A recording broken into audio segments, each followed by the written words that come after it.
Bueno, muy buenas tardes. Estamos de regreso nuevamente en nuestro simposio Pensar la enfermedad en América Latina y el Caribe.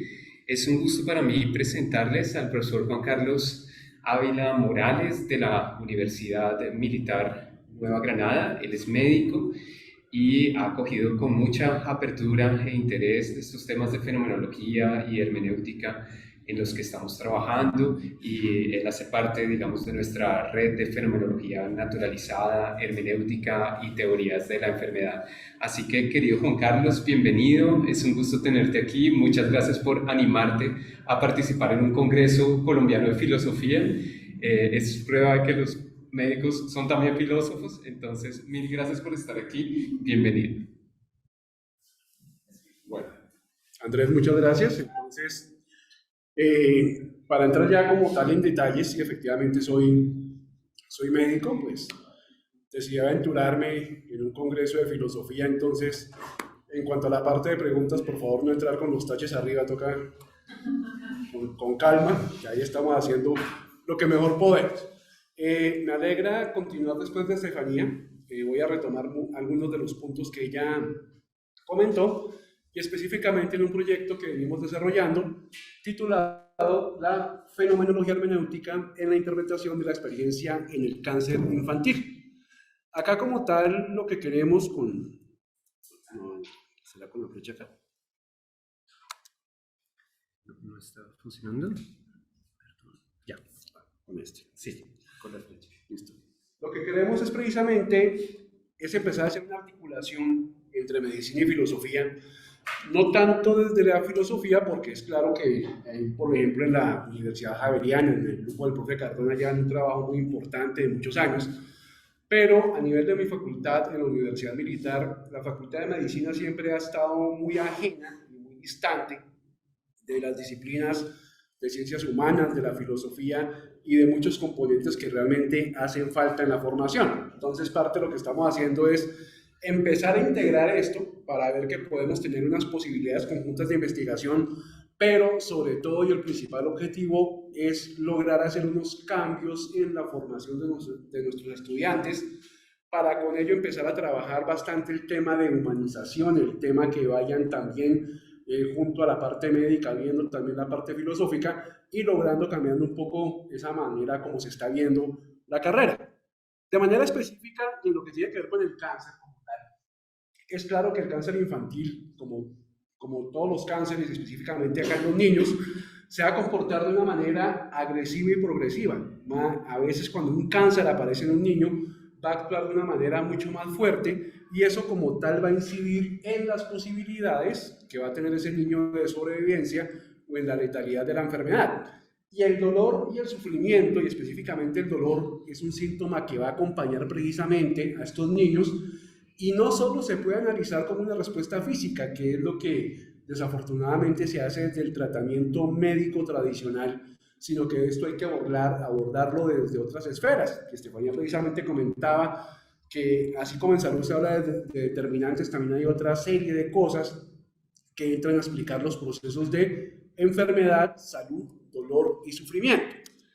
En ese orden de ideas, queremos saber, por ejemplo, o queremos ver por qué es importante entender como tal este concepto de dolor para el paciente.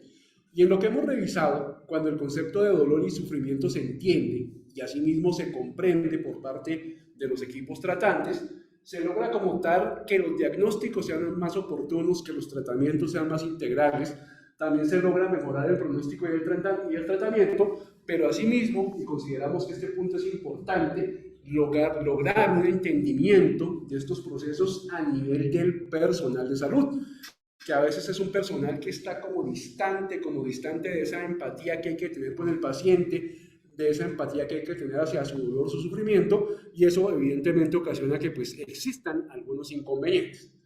Entonces, en cuanto al qué queremos hacer, ya afortunadamente ya estamos trabajando en ello. En este momento estamos desarrollando un proyecto de investigación que tiene este objetivo, precisamente, interpretar la experiencia de la enfermedad en el cáncer infantil por medio de la fenomenología hermenéutica.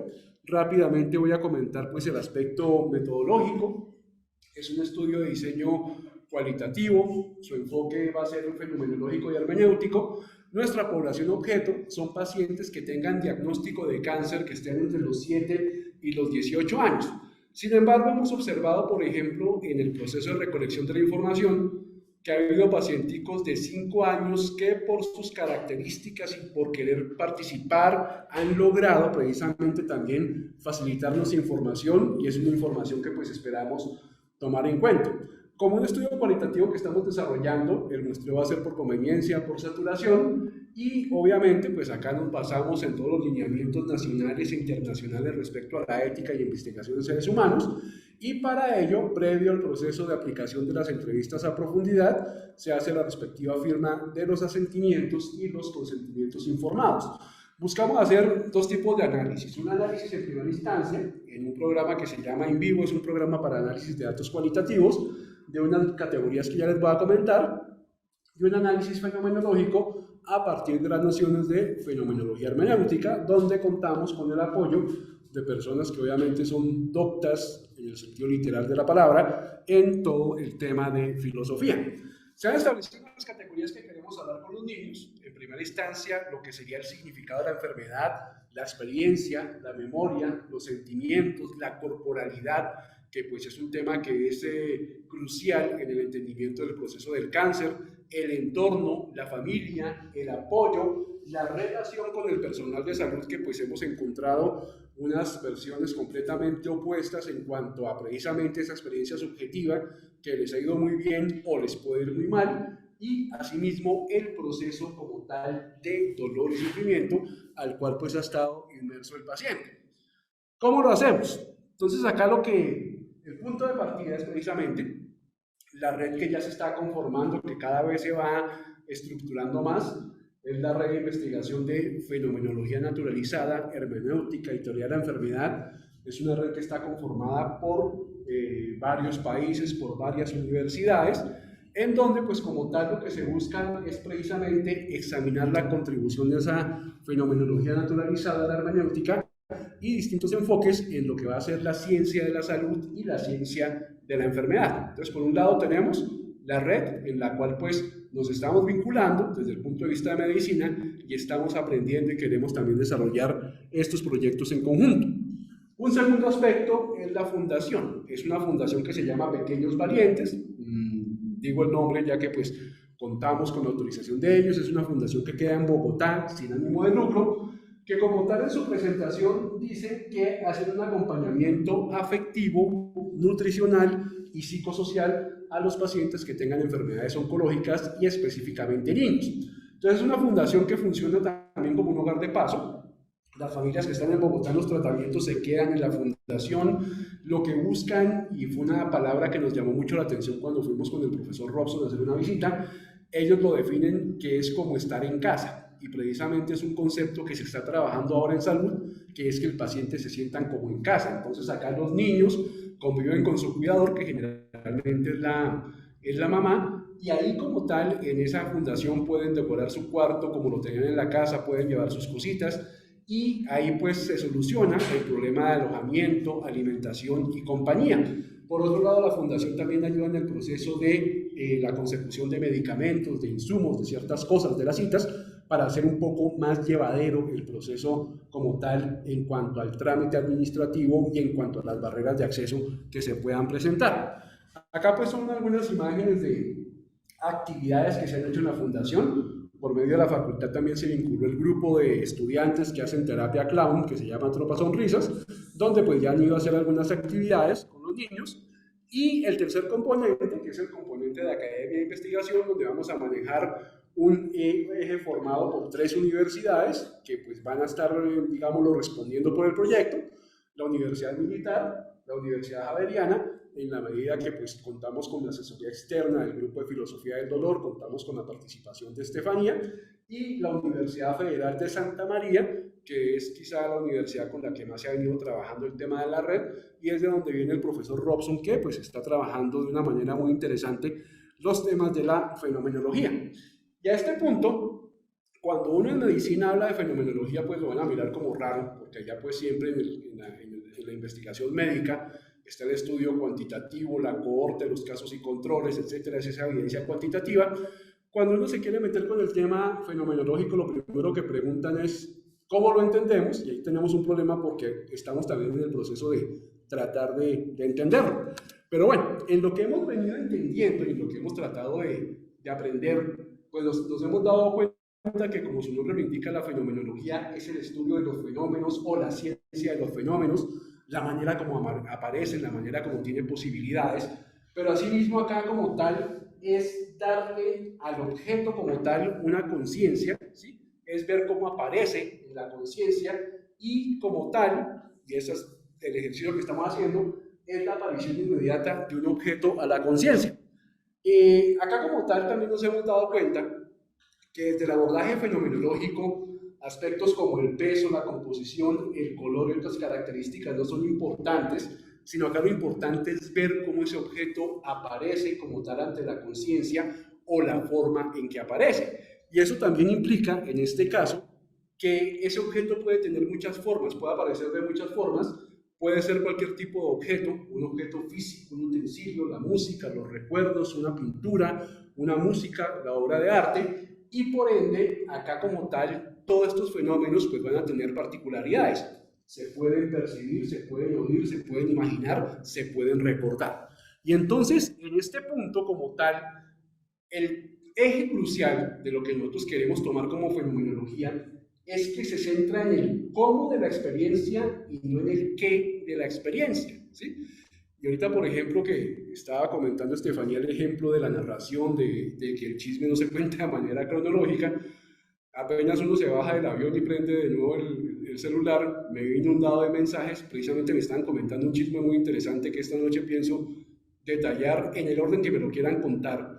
Rápidamente, no digo nombres, uno dice, pues el milagro, pero no el santo. Un compañero que es gerente de una APS, trabaja con una colega que es médica, que es casada con un sargento del ejército, y la colega en algún momento lo presentó como mi marido del trabajo, lo presentó así, mi esposo del trabajo. ¿Qué pasó hoy? Pues llegó el sargento, se metió a la oficina y lo cogió a golpes. Entonces, no pasó nada, o sea, queda nomás como en el comentario anecdótico. ¿Qué le faltó al sargento?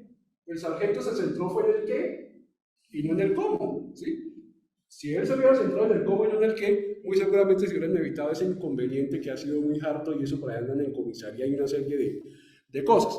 Entonces, como tal, la fenomenología va a buscar esa experiencia, ¿sí? La posibilidad de la experiencia. Y acá como tal lo que busca es que estas percepciones que son subjetivas puedan estar abiertas al control, a la intervención y a la corrección de cualquier persona, pero entonces el punto importante acá es la experiencia. Y eso precisamente es lo que queremos articular, ver cómo podemos aplicar esto efectivamente a la experiencia del paciente. Entonces, en cuanto a cómo puede aplicarse, acá partimos de una experiencia significativa, una experiencia donde tenemos la experiencia personal de la primera persona, del paciente, y en este caso del niño con cáncer, que cuando estábamos en todo el proceso de aprobación del proyecto, el comité de ética con este proyecto sí se ensañó y prácticamente lo defenestró porque cómo se les ocurre coger a los niños con cáncer, hay que dejarlos quieticos, hay que dejarlos que terminen el tratamiento. Fue difícil hacer entender que efectivamente no vamos a modificar el tratamiento ni vamos a hacer una barrera en el tratamiento. Precisamente queremos empezar a construir unos nuevos conceptos de enfermedad a partir de lo que esos niños nos quieran comentar. Y acá, por ejemplo, es entender los significados. Cómo para alguien es sentir el concepto del dolor, y no solo el concepto, sino cómo siente el dolor, ¿sí? Cómo alguien se siente envejecer, cómo alguien tiene disnea, cómo alguien tiene esa sensación de ahogo, ¿sí? Que es terrible. La gente con COVID y los que quedaron con el síndrome post-COVID, lo que más siempre se aquejan es esa dificultad, ese ahogo, esa imposibilidad para poder respirar bien. Pero entonces, escoger las experiencias y darle su significado, y es acá cuando entra precisamente la ciencia de la experiencia. Y son ciencias que en este momento se están aplicando en este concepto de la investigación cualitativa en salud, que ya pues está dando pasos grandes, otras instituciones afortunadamente avanzando más rápido que otras, pero ya se empezó a recorrer el camino ahí, y ya vemos como tal unas nuevas apuestas y unos nuevos términos en la investigación por parte de la medicina, donde ya se habla de la etnografía, de la teoría fundamentada, de la fenomenología descriptiva, de esa fenomenología hermenéutica, del análisis fenomenológico, es decir, unas nuevas estrategias que implican precisamente el ir construyendo puentes. Yo, aparte de mi formación en medicina, soy magíster en salud pública y doctor en bioética, pero siempre yo me quedo con el concepto de bioética, que es el de crear puentes entre las disciplinas, y precisamente este tipo de proyectos que buscan dar respuesta a estos interrogantes, lo que van creando son puentes. Recientemente aparecen otros conceptos como la neurofenomenología, la entrevista fenomenológica, es decir, muchas herramientas que permiten efectivamente hacer esto, pero entonces ¿cuál es el inconveniente a veces? La voluntad para precisamente poder hacer este tipo de intervenciones. Y entonces acá es cuando vamos encontrando esos nuevos conceptos de enfermedad, que en salud toda la vida hemos manejado unos conceptos muy enfocados a lo somático. Acá también es empezar a entender esas interrupciones de las experiencias del paciente, la pérdida de la posibilidad, y entender que la salud, aparte de ese concepto tradicional de un adecuado funcionamiento de órganos, de sistemas, también actúa, y es acá cuando resalto de nuevo ese concepto de volver a estar en casa o volver a estar en el mundo. Y sin hablarlo previamente, lo que nos dijeron en la fundación que ayuda a los niños con cáncer, es que acá queremos que los niños estén en casa, es decir, desde el punto de vista conceptual y a lo que están apuntando, van en el camino correcto. También vimos el concepto de la injusticia, y acá pues sí, esto se lo fusilé directamente al profesor Andrés, debo decirlo, porque me parece interesante ver cómo la asimetría va provocando injusticia, y el concepto de salud es un concepto completamente asimétrico. Desde el punto de vista de la economía de la salud se dice que la salud es un mercado imperfecto porque hay mucha asimetría, y acá nomás en el solo hecho puntual del acto médico está presente esa asimetría. La asimetría en cuanto a la experiencia de la primera persona, la experiencia de la segunda persona, el familiar y el cuidador, y la experiencia de ese médico, del tratante. Muchas veces se centra la relación en estos dos, pero se está dejando por fuera a los cuidadores, y ese es un punto incluso que también merecería un tema de discusión y de debate muy importante. Entonces acá como tal, cuando estamos hablando del acto médico, y estamos hablando por ejemplo de una consulta, de una quimioterapia, de ese niño que está en su proceso de atención, vamos a encontrar el hablante y el oyente, donde el hablante con todos sus recursos intenta explicar qué le pasa, y el oyente también con sus recursos, pero además y desafortunadamente con una serie de estereotipos y prejuicios, intenta entender lo que dice el oyente. De pronto la manera más fácil de entender esto es cuando uno está en un país donde no habla el idioma y uno quiere comer, entonces uno termina haciendo como los niños, ¿no? Gestos acá, buscando, y cuando uno no se da a entender es cuando ya entra en un desespero, que es lo que precisamente termina pasando con los pacientes. Entonces acá tenemos una injusticia hermenéutica hacia la experiencia del paciente, combinada con una injusticia testimonial hacia la habilidad de comunicación del paciente. Esas dos sumaditas es lo que vamos a entender como la injusticia epistémica. Entonces, el paciente como tal va a tener una incapacidad de comunicar su experiencia, y ese es un punto delicado, porque es la experiencia la que precisamente permite que ese tratante entienda de una manera integral los conceptos y pueda dar un abordaje integral. Entonces, es una experiencia como tal que no se puede comunicar, ¿sí? Hay un poco interés, y eso pues hay que decirlo como es, desafortunadamente ocurre, un poco interés hacia la experiencia del paciente y hacia las vivencias del paciente, que termina evidentemente provocando que no se le dé un valor epistémico hacia esa experiencia, ¿sí? Y a veces eso se vuelve objeto de burla. Y eso pues en cada región tiene sus propios modismos, pero cuando se dice, por ejemplo, que un paciente que le duele la chocosuela, entonces muchos quedan como por ahí perdidos qué será la chocosuela, cuando termina siendo algún problema de la rodilla, o que me duele el carcañal, es una articulación generalmente de la cadera. Entonces el no ser empático con ese tipo de comentarios o con ese tipo de palabras va a dificultar bastante los procesos de atención y los procesos de abordaje. Entonces acá como tal, cuando tenemos una injusticia epistémica, tenemos como tal un daño, ¿sí? Un daño que se da en esa persona como un objeto válido de conocimiento, como un sujeto epistémico. Y quizás lo que yo más resalto con mis estudiantes es que todos somos sujetos epistémicos y toda nuestra episteme merece valor, ¿sí?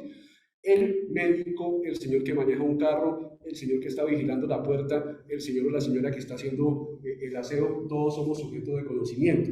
Y un ejemplo, vaya haga un muro, vaya haga un cóctel, vaya haga una receta. O sea, si uno no sabe, si uno no maneja ese conocimiento, pues le va a quedar muy complicado. Entonces, todos somos objetos de conocimiento. Y entonces acá como tal, recordando lo que había dicho, tenemos problemas en la validez, hay desigualdades, hay juicios injustificados, y esto como tal va a quebrantar una facultad esencial que tenemos nosotros como seres humanos, que es la dignidad, en la medida que no somos reconocidos como sujetos de conocimiento. Entonces, esto como tal está descrito, ¿sí? Y esto como tal, pues lo que nos lleva es a ver que las cosas que están pasando efectivamente tienen un nombre, tienen una explicación, y al tener un nombre y una explicación, pues evidentemente podemos entenderlas un poco más. Y entonces, a lo que queremos llegar es a entender esa experiencia de ser paciente, donde el dolor y el sufrimiento van a ser un componente muy importante. El dolor es sensación, el sufrimiento es experiencia, hay un recogimiento, hay un aislamiento. Esto provoca que la hospitalidad se vuelva hostilidad, y el que tiene dolor y el que tiene sufrimiento, pues como tal, ya siente que el mundo no está con él, que el mundo no lo acompaña. Cuando yo empiezo siempre a hablar de dolor y sufrimiento, yo digo que yo realmente, pues yo sé lo que es esto. Yo soy hincha de Santa Fe, entonces entiendo el dolor, entiendo el sufrimiento, lo he vivido todo el tiempo, ¿sí? Ahorita pues parece que vamos bien, pero pues ahí estamos en el proceso. Pero entonces es algo complejo que pues el que no lo vive pues realmente no sabe cómo describir. Esa experiencia del paciente cuando tenemos problemas de comunicación nos va a causar muchas cosas que ya hemos venido viendo. Ignoran las peticiones. Como tal, a veces el profesional considera que la información es irrelevante, y eso implica como tal a que esa dificultad de comunicación no permite un abordaje integral, no permite como tal una adecuada escucha hacia el paciente, y eso termina en tratamientos que realmente no son justificados, tratamientos que de pronto no eran necesarios, procesos, digámoslo, de mayor dolor, mayor sufrimiento, y asimismo confusión y aislamiento para el paciente. Entonces, eso sí va a tener unas implicaciones un poco delicadas. Y entonces, así como cuando uno no habla el idioma y quiere comida, termina desesperado, eso le pasa al paciente. El paciente intenta como tal expresar lo que quiere decir, y cuando estamos ante un niño, pues obviamente los recursos hermenéuticos van a estar un poco también con una mayor dificultad. Hay desespero. Acá como tal el paciente entiende que no le entienden, no le comprenden, y al final termina en un proceso que se llama la duda somática, donde el cuerpo como tal no se identifica o no se siente como propio. Y ese concepto de duda somática, que al comienzo yo pues lo miraba desde un campo, digámoslo, muy teórico, muy filosófico, cuando empezamos a mirarlo bien, implicaba una serie de cosas que implicaban o terminaban en que el cuerpo se sintiera desterrado del mundo. Y cuando uno, por ejemplo, revisa a uno de los autores que comentó Estefanía, Oliver Sacks, uno encuentra efectivamente lo que es el concepto de estar desterrado del mundo. Parte de eso, y quizá lo que queríamos llegar en este momento, ya pues digamos lo vamos como por mitad de la investigación, estamos en el proceso de recolección de datos, nos falta culminar muy bien el proceso de análisis, pero ya hemos venido sacando una serie de testimonios que considero yo son importantes, son testimonios reales de lo que han compartido los niños. Entonces acá tenemos una niña de 12 años con un diagnóstico de tumor cerebral, donde la niña en primera instancia dice que le han gustado las visitas que han hecho el equipo de investigadores, ¿sí? Que ha visto que muchos compañeritos están dispuestos a comentar, a hablar, a contar anécdotas y a contar experiencias de la enfermedad y del tratamiento. Y acá viene pues una parte que es un poquito compleja. Mi mamá nunca estuvo pendiente, ella se fue y me dejó con mi abuela, que es mi verdadera mamá, y ya la considero solo a ella como mi mamá. Entonces, cuando uno empieza a escuchar esas historias, y ya también yo previamente había hecho, digamos, una aproximación en cuanto a lo que eran las barreras de acceso para los pacientes con cáncer, uno encuentra de todo. Y en ese momento hablamos no con niños, sino hablamos con los cuidadores, y encontramos historias terribles donde por ejemplo la señora siente que por cuidar al niño enfermo está sacrificando a los demás niños que quedan solos, quedan a la deriva, u otra señora que se va a cuidar al niño, queda su hija con el padrastro y cuando vuelve ya encuentra que no tiene esposo. Ya el padrastro termina ya haciendo un nuevo hogar con su hija. Entonces, son una serie de cosas que muestran cómo el cáncer también impacta otras esferas y que van a causar un impacto gigantesco en las personas. Una niña de 8 años que está en seguimiento y control y que afortunadamente ya está libre de la enfermedad, comentaba que vio a su mamá llorar y al verla llorar, ella también lloró.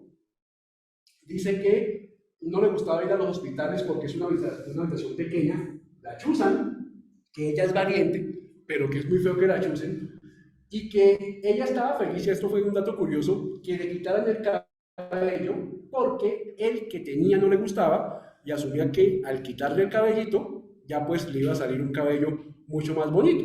Ya en ese momento lo que me comenta la persona que entrevistó a la niña es que le estaba saliendo un pelito, o sea, era de un gusto adecuado para la niña y entonces es parte de eso que estaba comentando Estefanía de ver la enfermedad como una oportunidad y ella pues refería que realmente su cabello no le gustaba y que ahora iba a tener un cabello más bonito.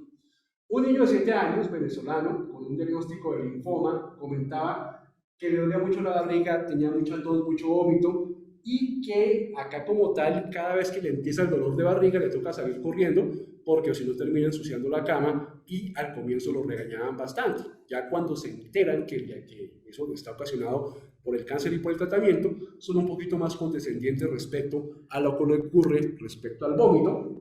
Una adolescente, una niña de 17 años, con una neoplasia de pulmón, donde desafortunadamente pues el pronóstico no es de los mejores. Los cánceres de pulmón quizás son los más agresivos y cuando se presentan en personas tan jóvenes, realmente el pronóstico no es muy bueno.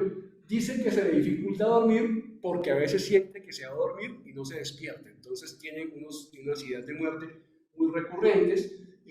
Habla de esa dificultad para respirar, lo describe como un vacío que no se halla como tal. Acá me disculpan, pero yo estuve haciendo la consulta y me decían que algo se escribe así, y con la llave entonces se quedé como perdido. ¿Está bien? Sí, bueno. Encuentro.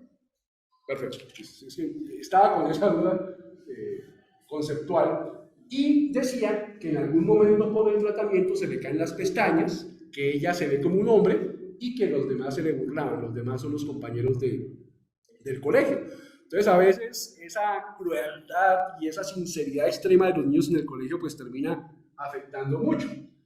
Una niña de 10 años que tiene diagnóstico de linfoma desde los 7 años, o sea, lleva una tercera parte de su vida conviviendo con el cáncer, comentaba que se le empezó a caer el pelo, que era calva, que todo el mundo la miraba, pero que la gente le decía, es una niña muy linda y que se tomaban fotos con ella, que iba por ahí por la calle y todo el mundo quería fotos con ella. Acá también hay que comentar que a veces por el tratamiento los niños como que se engordan un poquito, la carita se les pone como pletórica, parecen como muñequitos. Acá pues la comparación es un poco compleja y difícil y a veces a mucha gente le llaman la atención este tipo de niños. No los ven como niños enfermos, sino los ven como niños sanos, gorditos, rozagantes. Y acá pues estamos en un medio donde muchas veces la gordura a veces se asocia a un bienestar o al estar bien. Le da rabia, dice la niña, ¿sí? Por lo que le pasó y por otras cosas feas. La mamá decía, yo lloré de ver a mi mamá, es otra niña que ve a la mamá llorar y también empieza a llorar, entonces muchas veces ahí también nos vamos dando cuenta que la actitud del cuidador incide directamente en cómo son los sentimientos de los niños y escuchó a la mamá decir que no le gustaba y le pedía y le preguntaba a Dios por qué eso era así, o sea, más o menos la niña interrogándose por qué la mamá le estaba preguntando esas cosas. Y decía que la chuzaban, pero que él ya no lloraba y que de tanto chuzarla, lleva 3 años con la enfermedad, ya no le tiene miedo a las agujas. Hay otra niña de 8 años con diagnóstico de leucemia, por una serie de complicaciones tuvieron que hacerle una traqueostomía. Es un procedimiento en el cual a uno pues, le abren acá un hueco, le colocan una cánula para respirar o para, pero generalmente es para que pueda respirar. Entonces decía que ella a las inyecciones les colocó el nombre de la puya. Entonces la puya, en el argot que maneja la niña es la inyección, y que estando en la UCI se soñó con Jesús, y Jesús le prometió que se iba a la casa, y en la casa no iba a haber tubos ni pullas. Entonces es lo que narra la niña en el sueño, pero de las cosas dice que de pronto confrontan bastante, es que más que la quimioterapia, lo más duro fue pasar hambre, por obviamente el efecto que provoca el tratamiento, por la traqueostomía y una serie de situaciones. Entonces, a veces a los niños que pues tanto les gusta comer, tanto son afines al dulce, el no tener el dulce, la golosina, pues va a ser una cosa muy complicada, y la misma niña dice, peor que la quimioterapia fue tener hambre. Hay otro niño, 12 años, tuvo una recaída, el niño requirió un trasplante de médula ósea, dice que está muy adolorido, no puede dormir y se resiste muchísimo, y que uno tiene que resistir muchísimo para resistir la celular. La celular es la manera que él interpreta ese tratamiento con medicamento biológico que le están dando, y era un niño que tenía un compañerito que tenía casi la misma edad, el mismo diagnóstico, el compañerito muere por el cáncer, y lo que dice el niño es que no le logré cumplir la promesa, y la promesa era que los dos salieran de ahí tanto del tratamiento como de la casa. Entonces ahí, en cierta medida, pues va mostrando sus sentimientos. Hay una niña de 12 años con diagnóstico de leucemia, dice que habla del dolor, recuerda el dolor de las inyecciones, las agujas, pero así mismo refiere que la quimioterapia le da vida, que la enfermedad la ha transformado, ¿sí? Y que en medio de todo, la pérdida del cabello no es tan fuerte, y que al contrario se ha vuelto una niña fuerte, y dice que le colocaron el nombre de la niña Milagro, porque es una niña que ha aguantado terapias, inyecciones, dolores y una serie de cosas, y los cuidadores le han colocado ese nombre. Y hay otro niño con 9 años, con un osteosarcoma de cadera, en silla de ruedas, que dice que siente las piernas duras, que a veces no las siente, que le molestan las náuseas, pero sobre todo que le duele no poder ver a su hermano en el colegio, y que sabe como tal que muy seguramente no vuelve a caminar, pero que lo importante es sobrevivir. Entonces es una adaptación como tal a un proceso que es fuerte en un niño de 8 años que, pues digámoslo, tendría toda una serie de expectativas por delante. Una mamá, pues no formaba parte del grupo como tal de estudio, pero pues nos llamó la atención el comentario. Tiene una niña con cáncer cerebral, así lo refiere la mamá. Aparte de eso, la niña tiene Down. Lo que ella dice es que mi familia no me apoyó más, el papá no volvió a aparecer, y realmente la fundación la ayuda, la familia lo que le hace es el feo a la niña, y en últimas, pues ella como tal le entrega todo a Dios. Entonces dice, Dios es el dueño de la vida, el dueño de la muerte, y como tal yo lo que hago es entregarle todo este sufrimiento a ver, para ver si en algún momento nos puede ayudar. Entonces, a partir de ahí, lo que queremos, y es lo que queremos trabajar ya más adelante en la parte del análisis, es empezar a articular esto con el nuevo abordaje de la enfermedad, ¿sí? Entender que la enfermedad debe ser un equilibrio antropológico, donde estamos hablando del tratante y del paciente, un equilibrio disciplinar, donde obviamente pues vamos a tener el concepto de la formación del ejercicio, y un equilibrio con el contexto social, porque evidentemente todo lo que se está haciendo va a estar regulado por factores técnicos, científicos, administrativos, políticos, económicos, etcétera, que pues van a incidir de una manera positiva o negativa en los resultados que se tengan con los tratamientos. Un hecho clave es la conversación. La conversación humaniza, tiende puentes, es la manera como tal se puede llegar al paciente, y esto como tal creemos es lo que permite humanizar, entender la enfermedad como una experiencia existencial, y que si es existencial como tal, también tiene una comprensión hermenéutica fenomenológica que se puede indagar. Es claro que la enfermedad tiene un componente óptico que pues obviamente hace que sea abordada desde la mirada científica, y que es un principio individual en el cual la enfermedad va causando una nueva identidad, y a veces eso no se entiende, y la misma enfermedad puede cambiar la identidad del paciente en el transcurso del tiempo. No es lo mismo el paciente que hace 3 años comenzó con el cáncer al que tenemos hoy, no es lo mismo el paciente que está con síndrome post-COVID hoy al que era en el año 2019. Entonces, es entender precisamente que la enfermedad nos va dando un concepto individual. Y entonces acá, y esto pues también es lo que venimos trabajando con los estudiantes, es que el estudiante de medicina, y de manera específica hablo de ellos, como una manera de entender a la humanización, aparte del concepto médico que están aprendiendo y que debe manejar muy bien, sepa que hay otros referentes que nos permiten entender muchas cosas. Entonces acá, por ejemplo, les hablamos de este autor y de este libro, donde pues ahí entienden que un organismo enfermo es fácilmente sometido a una manipulación externa. Entender, por ejemplo, lo que decía Jaspers cuando hablaba específicamente que los peligros del médico eran volverse escéptico y cínico, naturalista e incrédulo, lo cual pues va en contravía de un proceso integral de atención. Gadamer, cuando habla que el paciente tiene una voz, que es una voz que debe ser escuchada, que es lo que garantiza que efectivamente al paciente se le dé una garantía de su proceso de atención en salud y que no solo ello, sino que también se respete que el paciente tiene derecho a decidir sobre sí mismo, sobre sus decisiones, sobre su corporalidad, y que obviamente el diálogo es el terreno común donde se puede trabajar ahí.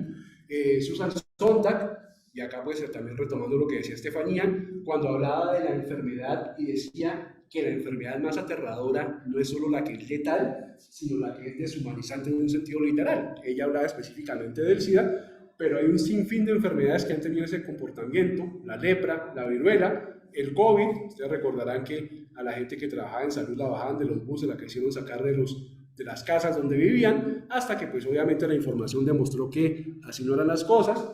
Oliver Sacks, cuando habla en este libro que es muy bonito, de que se vuelve paciente, es una narración que él hace, un accidente que tiene, se parte una pierna, después viene todo un proceso en donde no reconoce la pierna y da toda la explicación al respecto, pero entonces ahí dice que los cirujanos le dicen que listo, que no hay problema, que le conectan la pierna y listo, que no es nada más.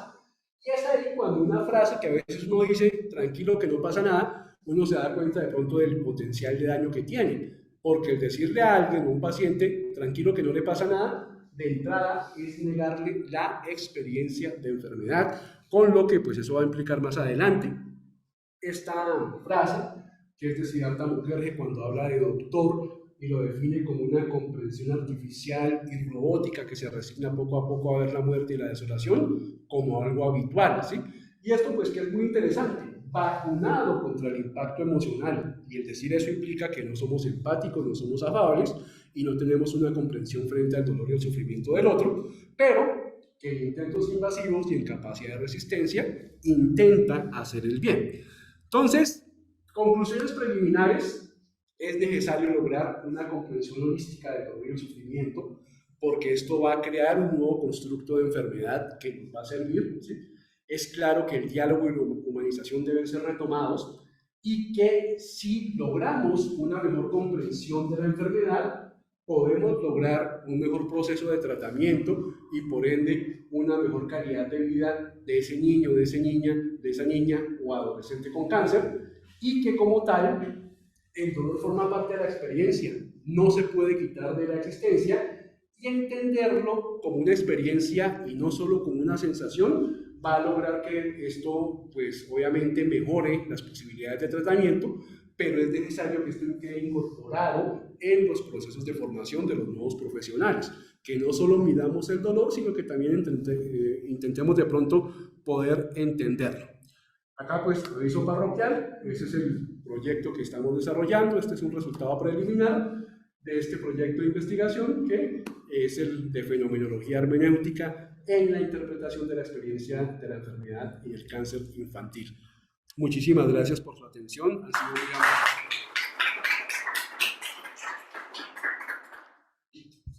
Muchísimas gracias, querido Juan Carlos, por esta maravillosa presentación. De verdad que te agradecemos mucho los filósofos porque para nosotros es siempre un gran interrogante quienes hemos trabajado estos temas de manera solamente teórica y todavía no hemos dado el paso que ustedes por fortuna han dado en Bogotá con Estefanía y con otras personas. De verdad que es muy interesante ver cómo aplican esto a los casos concretos. Y entonces aprovecho para traer una primera pregunta. Me gustaría saber cómo tuvieron los testimonios con los niños, cómo se relacionaron con ellos, cómo pusieron en la práctica la aplicación, digamos, de estos conocimientos desarrollados por la fenomenología a esa interacción con los niños. Si tuvieron de pronto en cuenta el juego como estrategia o cómo hicieron para obtener estos testimonios. En primera instancia, lo que teníamos claro es que el ambiente no podía ser institucional u hospitalario, ¿sí? Entonces tenía que ser fuera de ahí. Y la fundación nos ofrece esa ventaja que es como un hogar de paso. De entrada es el concepto de hogar, de casa. Las intervenciones se hacen en la fundación, en un proceso que es acordado con ellos directamente. Y lo que buscamos es integrarnos a actividades que tienen los niños que desarrolla la misma fundación. Es decir, nosotros solicitamos con la fundación un espacio para poder realizar las entrevistas, pero nos pudimos articular con la fundación y se toma la decisión que es quizá la mejor que se pudo tomar en ese aspecto, que ese proceso de intervención nuestra estuviera articulado a actividades que ellos desarrollan, donde los visitan voluntarios, grupos de clown, les hacen juegos, tienen alguna actividad del Día del Niño o de Halloween. Entonces, durante el proceso que ellos están lúdico, entramos nosotros a hacer la intervención.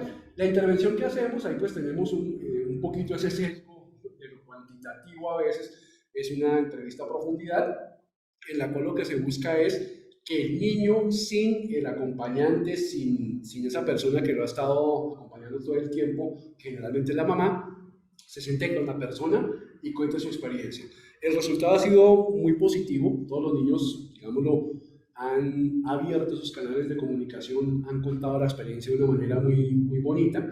Ya cuando estuvo el profesor Robson de visita, nos habló de una serie de estrategias un poco más dinámicas y un poco más lúdicas para hacer el proceso, pero pues digámoslo, es el proceso que ya hemos venido llevando, nos ha dado un buen resultado, pero también nos abrió las puertas y unos interrogantes para ver también de pronto de qué otra manera podemos llegarles, de qué manera pues podamos hacer una mejor intervención. Otro aspecto que tenemos en cuenta es que las personas que van y que son de salud van sin bata, van sin uniforme, para no tener ese sesgo que los mismos niños han referido del miedo a la aguja, del miedo a la intervención, del miedo a la puya. Entonces eso ha facilitado mucho los procesos. Entonces hasta el momento nos ha dado resultado, pero somos conscientes que quizá hay otras estrategias metodológicas que de pronto en un futuro podremos utilizar, que podrían hacer un poco más afable y podríamos ganar de una manera más fácil la confianza del niño. Pero una vez se establece el proceso de entrevista, que más que entrevista, pues no, es el nombre metodológico, pero como tal es una charla allá en la fundación, es como si estuvieran recibiendo una visita, un poco preguntona, pero que no les altera su vida, no les va a alterar absolutamente nada, es una entrevista y afortunadamente tenemos un muy buen equipo de investigadores, donde pues está Estefanía, está una médica egresada de la facultad que ha recibido ya un entrenamiento y una formación previa, hay una psicóloga.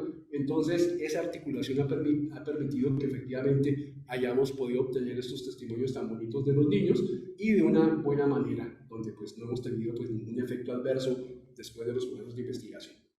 Muy maravilloso, muy interesante. De verdad, yo quería destacar también, aprovecho acá para hablar, ojalá no de más, pero me pareció muy interesante cómo en esta casa que hay en Bogotá, esta fundación, que yo lamentablemente no pude visitar, hacen que los niños se sientan como en casa. Y entonces me quedó sonando mucho esta idea de ofrecer, de que las instituciones hospitalarias le ofrezcan a los pacientes o a los niños en este caso la posibilidad de estar como en casa frente a su situación tan difícil en la que no se sienten como en casa, como dice Sveneus en esa definición de la enfermedad. Entonces de verdad quería destacarlo porque me pareció muy interesante. Yo no sé si hay preguntas aquí o puedo abusar acá de Juan Carlos.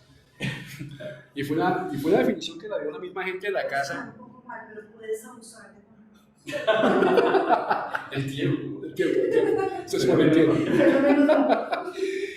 Y por ejemplo, ahí en la fundación, la misma fundación también a las mamás, en ese tiempo que tienen ahí, porque a veces están y no pueden estar con el niño, les ofrecen cursos para que empiecen a crear sus propios emprendimientos, arman unas ferias empresariales. Y hay una historia muy bonita de una niña que empieza por la quimioterapia a hacer una reacción alérgica a los jabones. La mamá empieza a averiguar, ella misma le prepara el jabón, y es un jabón que es el único que le sirve a la niña, y en este momento esos jaboncitos ya los están preparando, y esta mamá ya los está vendiendo a otras mamás, y los está vendiendo por fuera. Entonces, a partir de esa experiencia negativa, sacan aspectos positivos que pues, más adelante, ojalá les puedan servir para pues, en readaptarse de nuevo a ese proceso de desarrollo ya cuando los niños salen adelante. Bueno, invito a las personas que se encuentran en la sala de Zoom a hacer sus comentarios y preguntas. Y bueno, Estefanía, si puedes hablar desde acá, Sí. ahora te cogí el sonido también. Bueno, más que una pregunta, es un comentario no aclarando, sino como ampliando esta perspectiva de la fundación. Estuve ya en una ocasión, pues siempre, y también es una invitación a nosotros como filósofos, como me dijo en su momento el profesor Robson con mucho cariño, Estefanía, tienes que ir al fenómeno. Sí, o sea, si vas a hacer fenomenología, tienes que ir al fenómeno. Ir al fenómeno es escuchar, y escuchar con toda la atención posible. Y en esta fundación, que es una casa, ocurre algo muy bonito, y es que la administración de la cocina la tienen las mamás. Es decir, ellas se turnan y se organizan para preparar los alimentos de todos. No es que yo cocino para mí y para mi niño, sino que hoy me toca el almuerzo a mí, cocino para todos. Y esto generó una comunidad que el profesor Robson la llama como una estructura, como una red de confianzas, una estructura de cuidado, una red de cuidado entre ellos muy bonita, donde entre las mismas mamás y los mismos niños, que creo que se ve un poco en los testimonios que trae Juan Carlos, se apoyan, se cuidan, se ayudan a comprender, se ayudan a decir, venga, mejor váyelo con esto, mejor lo que le está pasando es por este medicamento. Ellos mismos comprenden la enfermedad muy bien y logran en comunidad mejorar, o no sé si mejorar, sino hacer más vivible una enfermedad muy complicada. Y ese escenario creo que es un escenario medio privilegiado, donde realmente uno se da cuenta que la comprensión, primero que un niño comprende muy bien su enfermedad. Esa idea de que el niño no entiende lo que le está pasando es falsa.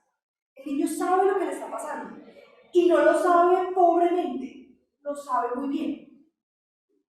Y en su saber muy bien lo que le está pasando, logra ayudar a su mamá, a su papá, a su cuidador, a vivir siendo cuidador, ¿sí? A vivir una situación difícil. Y él también vive acompañado de sus amigos y genera una relación de familia muy bella, que creo que filosóficamente vale la pena pensar. Y es una invitación, Diana, Andrés, yo, Mayra, como pensemos eso entre nosotros y en conjunto, ¿no? Como empecemos a hacer filosofía a varias manos, que creo que hay un insumo muy importante en eso. Gracias, Estefanía.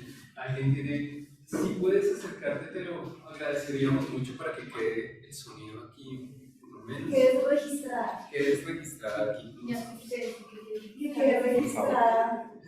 Si me escuchan acá, sí. Si hablas hacia el computador. Ok, entonces tengo una pregunta con tanto Estefanía como al doctor, y es cómo con los niños uno es más fácil trabajar con los niños, sobre todo con la parte de los sentimientos y las emociones, pero con la familia, o sea, con los cuidadores, cómo manejar posiblemente esos sentimientos de culpa que ellos tienen frente a la enfermedad.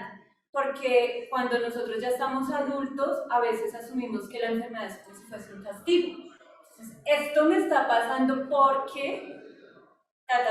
Y con los niños, obviamente, ellos no van a asumir ese sentimiento de culpa, pero la familia, sobre todo las mamás, usualmente cuando sus hijos se enferman, a veces asumen que es una situación de culpa o como si fuese un castigo de algo respecto a su propia vida, diciendo esto me está pasando o le está pasando a mi hijo, a mi hija, porque pasó esto o aquello, o con mi familia o conmigo mismo. No sé si ustedes posiblemente se han planteado eso con los cuidadores, usualmente que son mujeres, las he escuchado, es que la mayoría son mujeres y que son las mamás. Y que cuando la mamá no está, entonces es la abuela, pero es no la abuela paterna, sino la abuela materna la que asume esa función. Entonces, no sé si de pronto está muy loca mi pregunta. No. En lo absoluto, pero digámoslo, pues no forma parte de las variables de la pregunta de investigación. en la medida que pues, la investigación se enfoca a la experiencia del niño. Pero es claro que no se puede desligar ese componente del cuidador, y si bien en las entrevistas el cuidador no está presente, sí ha habido la oportunidad de hablar con ellos, hablar con la fundación, y lo que hemos encontrado es que precisamente esa red de ayuda y esa familia que estructuran ayuda a derribar a veces muchos prejuicios y estereotipos que hay frente a la enfermedad, como el componente de la culpabilidad, como el componente de la letalidad, que todo el que tiene cáncer se va a morir. Y hay un componente que es el manejo del duelo. Desafortunadamente no todos los valientes, como los llaman en la fundación, salen adelante. Y cuando está el proceso de duelo, no se asume como algo, un dolor individual, que es lo que siempre pasa, sino que todo el grupo de familias, de mamás, y acá porque pues, prácticamente todas son las mamás, acompañan y acogen a esa mamá que acaba de perder a su hijo, y más o menos como los procesos que uno ve de reparación y de reconstrucción del tejido social, esas mamás ayudan en ese proceso de elaboración del duelo. Acá pues ha habido mamás que han pasado por una o por dos pérdidas, porque hay patologías que también tienen un componente genético importante y no solo le afectan a uno sino a dos niños. Entonces ha sido un proceso importante.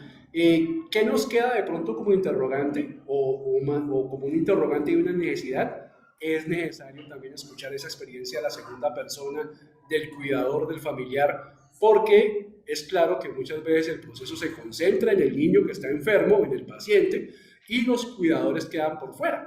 Ya en este momento es cuando, desde muchas investigaciones e incluso desde el mismo sistema, ya se le está poniendo cuidado a las necesidades del cuidador, a la experiencia del cuidador. Y una manera, por ejemplo, que yo lo veo con los estudiantes es que un cuidador es como en el campo de batalla cuando un soldado queda herido, no solo es el herido el que queda, quedan otros dos inmovilizados llevando al herido. Eso es lo que le pasa al cuidador. Es una persona que o deja de trabajar o necesita trabajar el doble porque ya su tiempo y sus recursos se van al cuidado del enfermo. Y el cáncer, la enfermedad crónica, la enfermedad incapacitante, son enfermedades que afectan no solo a ese paciente, sino afectan de una manera durísima a la familia en un componente de tiempo, un componente económico, un componente de esparcimiento. Todas las esferas y todos los determinantes se resultan afectados. Pero sí, es una conversación que pues hemos tenido. Yo acá pues me tomé el atrevimiento de colocar un testimonio de una mamá. No tenía que estar, pero pues me pareció interesante la manera como ella lo ha mostrado. Pero hay muchos testimonios que ellas van comentando. Pero lo bonito allá es que se comportan como una familia, cocinan unidas, entre ellas se cuidan los niños. O sea, es como una casa como tal, que es lo que define la misma fundación, es estar en casa, y es una ayuda muy grande para este grupo de personas con esa contingencia tan terrible que están pasando. Juan Carlos, cuando estuvimos presentando la conferencia de Robson en el Departamento de Pediatría y Puericultura de la Universidad de Antioquia, la pediatra Juliana, no recuerdo su apellido en este momento, ella nos decía que agradecía mucho la presentación de Robson porque había presentado como elementos específicos de la manera de ser del niño o de los niños en general, y que muchas veces se trata al niño como un pequeño adulto y que no había como suficientes trabajos sobre la forma como el niño vive su vida, su existencia y cómo asume la enfermedad. Y quería preguntar en relación con este comentario que les comparto, quería preguntar si han encontrado hasta ahora algún elemento que ustedes consideren como particular de la experiencia del niño que de pronto no haga parte de la experiencia del cáncer en el adulto. ¿Hay alguna diferencia en este momento que ustedes hayan especificado que haga que uno deba realmente hacer un trabajo fenomenológico centrado en los niños y muy diferenciado de la fenomenología del adulto? Sí, claro. Antes de contestar, yo recuerdo que el primer día que yo roté en pediatría, la primera frase que me dijeron fue: el niño no es un adulto pequeño. Y eso que les quede claro, desafortunadamente, pues muchas veces se va quedando y se va olvidando por el camino. Una diferencia muy grande es la percepción e ideación de la muerte. Es distinta, evidentemente, la del niño a la que tiene el adulto. Y en los niños hay escalas o rangos de edad en los cuales la muerte es como una idea muy superficial, no le puede pasar a él, es reversible. Más adelante es que el niño, más o menos a partir de los 6 años, es que empieza ya a tomar una ideación de lo que es el proceso de muerte. Entonces, en cuanto a esas diferencias que valdría la pena mirar desde fenomenología, es la aproximación del concepto de muerte que puede tener un niño, porque pues frente a una enfermedad como el cáncer, que en muchas instancias representaba una condena como tal, sería muy interesante ver el niño cómo puede percibir ese concepto de muerte. Otra categoría podría ser la diferencia en cuanto al concepto del dolor y el sufrimiento, porque es claro que desde el punto de vista cuantitativo en salud, las escalas para adultos son distintas respecto a las escalas de niños, y ha habido mucho problema precisamente para tratar de cuantificar el dolor. Pero es más, por ejemplo, si a mí me preguntan de 1 a 10 cuál es su dolor, pues yo me vería como en problemas para identificarlo, y al niño le colocan como unas caras de unos ositos, donde está un oso muy adolorido, que uno diría ese es el más doloroso, y un oso feliz ese es el que menos le duele. Entonces, de pronto pienso yo, sería un buen abordaje fenomenológico poder hacer una muy buena aproximación a ese entendimiento y esa subjetividad del niño frente al dolor en un proceso tan doloroso como es el cáncer, tanto en la enfermedad como en el manejo que representa. Muchísimas gracias. No sé si alguien quiere hacer algún comentario o no. ¿Podrías venir hasta acá, por favor, para que te escuchen todos? Muchas gracias. Si estas entrevistas, como completando esa duda que también tenía Andrés, si estas entrevistas son de asociación libre, o sea, es decir, ellos elaboran conceptos a partir del dolor o de su historia de vida, y después, ¿qué haces con esos discursos? O sea, nada más los ponen pues sin analizar psicoanalíticamente o de una... Digámoslo, vamos en la mitad del proceso. La entrevista lo que buscamos es que es una charla. Hay un guión, evidentemente, para poder guiar el proceso, pero es el niño el que va andando y dando su testimonio. Exacto. Son entrevistas que tenemos grabadas. En este momento las estamos transcribiendo. Ya la idea de lo que sigue adelante, acá pues quería compartir alguno de los testimonios que más nos llamaron la atención, es empezar a hacer un análisis, por un lado, un análisis cualitativo con el programa in vivo, asociando las categorías, y por otro lado, y pues aprovechando ahí el gran equipo que tenemos, ese análisis fenomenológico y después poder articular las dos cosas. Pero digámoslo, vamos hasta ahora estamos todavía aún recogiendo información. Es un proyecto que se nos acaba el otro año, en julio del otro año, entonces vamos bien de tiempos. Pero sí, nos falta ese componente y obviamente ahí esperamos encontrar cosas muy, muy interesantes, ya articulando, integrando precisamente esos discursos de los niños frente a lo que está escrito, frente a cosas que de pronto ahorita se nos estén escapando, que es precisamente ya cuando la asociación que nos da el programa y la asociación que se da ya de hacer un análisis fenomenológico nos van a arrojar. Y que ese sirva a su vez para terapia o para... No, claro, o sea, acá la idea precisamente es que esto, sí, queremos generar conocimiento, pero que tenga una aplicación práctica en tratamientos más integrales, tratamientos más humanos, en empezar a humanizar a ese grupo de tratantes, porque hay historias terribles que nos han contado los niños frente al trato que han recibido por parte de médicos y pediatras, y de por sí, y que no salga de acá. El pediatra es de los médicos más complicados de manejar como colega y como compañero de trabajo. Son muy cositeros, muy cansones, muy mamones. Entonces, ellos como tal, ese tipo de cosas que buscamos es que tengan una aplicación práctica. Inmediata no va a ser, pero pues ahí sí, incluso mi esposa también es médica, pero ella sí es epidemióloga, economista. Lo que yo le digo, si uno logra cambiar a una sola persona, uno logró cambiar el mundo y ya estamos haciendo bien las cosas.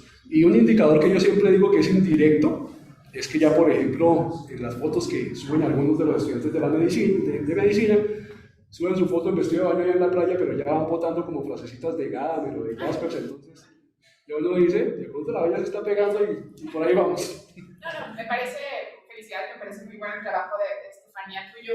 además en esta necesidad de no aislar la filosofía a la academia, ¿no? Sino tener también una cuestión de aplicación con otras disciplinas como la medicina, la literatura, me parece maravilloso. En ese sentido, sí, pues la filosofía nos sirve para comprender y la comprensión pues ya nos da otras cuestiones que nos sanan. Gracias. Sí. Bueno, tenemos una pregunta más de María José Jara, que ha enviado aquí a la distancia. Dice ella, maravilloso tener un ejemplo de experiencia práctica de investigación. Tengo una pregunta sobre la investigación presentada. En el proceso de interpretación de las narrativas, ¿cómo han hecho los investigadores para evitar la injusticia epistémica a la hora de interpretar las narrativas de los niños? Si puede hacerla, bueno, perfecto, esa es la pregunta. Entonces, sí, ¿cómo evitar la injusticia epistémica a la hora de interpretar las narrativas? En primera instancia, validando el testimonio, validando la narración, no teniendo un sesgo interpretativo. Por eso lo que estamos haciendo es grabar la entrevista, transcribirla, y precisamente ya el hecho de validarla, de darle un peso, de darle una credibilidad y de darle la importancia como el insumo que tenemos base para nuestra investigación, es evitar esa injusticia. Si no tuviéramos el acceso a los niños, si los niños no nos hablaran, si los niños nos dijeran, pues nos quedamos sin ningún sustento y hasta ahí llegó el proyecto y por más que queramos no lo vamos a poder lograr. Entonces, de entrada, es esa validación. Lo otro que es lo que vamos a hacer es precisamente evitar no solo la injusticia, sino el sesgo que pudiéramos tener. Es por eso que tratamos de hacer un proceso que sea más o menos como triangulado, de tener el análisis del in vivo, el análisis fenomenológico, lo que vota la literatura, la experiencia de los investigadores, para poder sacar una mejor comprensión de ese testimonio del niño. ¿Sí? Acá yo traté de ser muy cuidadoso en no modificar esos testimonios. ¿Sí? Hay unos que como tal yo no quise parafrasearlos, sino que coloqué el reporte que pasaron los investigadores, porque sí tenemos claro que acá lo importante es respetar el concepto del niño, su testimonio, proteger su identidad, proteger su anonimato. Me hubiera gustado mucho de pronto poder compartir fotos de ellos, pero pues es un problema ético de una población vulnerable, una población menor de edad, una población enferma. Por eso coloqué los muñequitos de los niños con cáncer, pero sí tenemos claro que hay que validar el testimonio, respetarlos como sujetos, como individuos, y ser justos con ellos, que pues, son los parámetros que rigen la ética en la investigación. Sí, tenemos una pregunta más de Francisco Parra, creo que ya es la última, porque no podemos extendernos tanto, pese a que empezamos un poquito tarde. Dice Francisco, muchas gracias, muy importante el trabajo. Aquí habría más un énfasis intersubjetivo y por tanto un trabajo sobre la afectividad, aún más, ya como análisis de la vivencia, sino como acción del médico, una especie de autocrítica afectiva. Entonces la pregunta es, digamos, ¿habría aquí un énfasis más intersubjetivo y por tanto más sobre la afectividad, más aún ya no como análisis de la vivencia, sino como acción del médico, una especie de autocrítica afectiva? Bueno, ahí lo que logro entender es que es claro que es una de las variables que tenemos en la investigación, esa relación con los médicos, con los tratantes. Y sí hemos hasta el momento sacado testimonios donde desafortunadamente, como hay cosas buenas en cuanto al manejo, hay cosas malas, no en cuanto al resultado del tratamiento, porque la medicina no es una ciencia de resultados, sino de métodos, en cuanto al método, como ha habido una empatía y un trato humano hacia el niño. Y es claro que en la medida que lo vayamos encontrando, debe hacerse un ejercicio de autocrítica.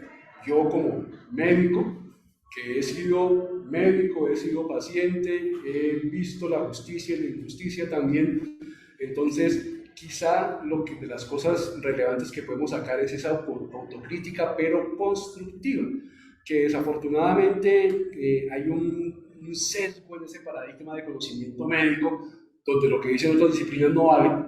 Entonces, y ya me imagino que ustedes como filósofos que ya han interactuado con médicos, ya han visto que le hacen cara cuando los escuchan hablar de salud, de enfermedad, porque se parte de ese concepto. A mí no me puede hablar nadie de salud de enfermedad si no es médico, cuando es un concepto que es erróneo, porque acá lo que buscamos es un manejo interdisciplinario e integral. Entonces, no, a mí también me toca darme una pena, porque a mí también me miran feo mis colegas cuando estamos hablando de eso. Yo alguna vez le comentaba a Estefanía, al profe Cardona, que algunas me dijeron, es que ya parece filósofo, pero no en un sentido bonito, sino en un sentido como... Pues yo lo digo, claro. Como un tonito y como harto, como feo. Los filósofos no terminamos feo. Pero no, claro, acá parte un ejercicio de autocrítica muy importante que es necesario socializar en las facultades, en los procesos de formación y lo que está al alcance de uno. Sí. Francisco Parra precisaba un poquito su pregunta diciendo, quería saber la importancia ya directa de la comunicación, el amor y la empatía y su valor para el propio médico. Total, porque eso es una parte fundamental de la humanización. ¿Sí? De humanización y deshumanización hay muchas definiciones. ¿Sí? A mí quizá me gusta una que saca Haslam, que dice que uno se deshumaniza cuando va perdiendo cosas que forman parte de la característica humana. El amor, la calidez, la curiosidad, la apertura a lo nuevo. Que cuando se quitan, lo que se proyecta es una imagen fría y rígida del ser. Desafortunadamente los mismos procesos de formación van apuntando a eso. ¿Sí? Y cuando uno encuentra un profesional deshumanizado, sin cariño, sin candor, sin empatía, obviamente hay un problema personal, pero hay un problema de formación que es lo que necesitamos trabajar fuertemente. Este es un proceso largo, pero obviamente hay que dar los pasos y hay que seguir adelante. Perfecto, pues Juan Carlos, muchísimas gracias. Un aplauso, por favor.